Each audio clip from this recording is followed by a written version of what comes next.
What up, issue? Timus here. With Doctor Strange and the Multiverse of Madness out now, I decided to go back and do my review for the original Doctor Strange, not the one from 1978, which there is actually a Doctor Strange from that era, but this is one the very first Doctor Strange film, which was in 2016.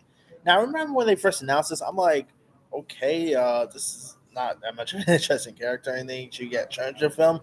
But and of course, they also hired Scott Derrickson, who previous had done movies I was not a fan of. Like I was not a fan of Sinister. Then he also did that horror film with Eric Bana,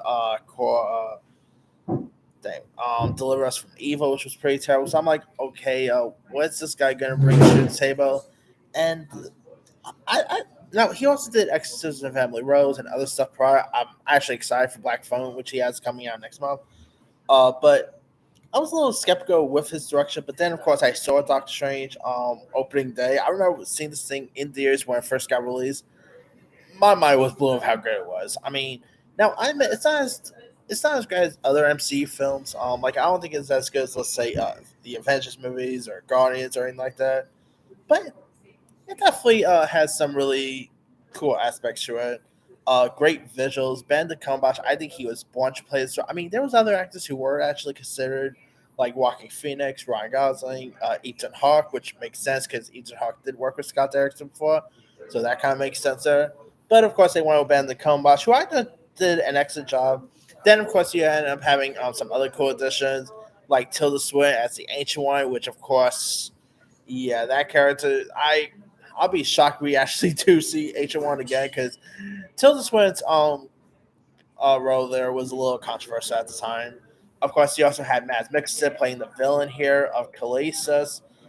Very, to be honest, I always thought the character was like very wasted in those.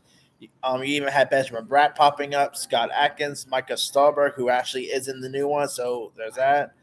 Benedict Wong as well. Wong, uh, I mean, I should probably mention this in the review for Multiverse Mass, but Benedict Wong is so great as his character.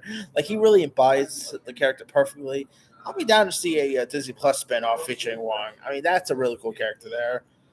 Rachel McGowan as Christine Palmer, which, by the way, would have been even more funny if Ron Gosling got the role of Doctor Strange, because this would have been an interesting notebook reunion, you know?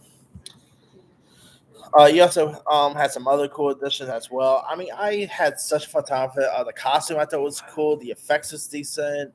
So I mean, not a bad film in my opinion. Just not as like not as par with other MCU movies in my opinion, but it's still a really decent film.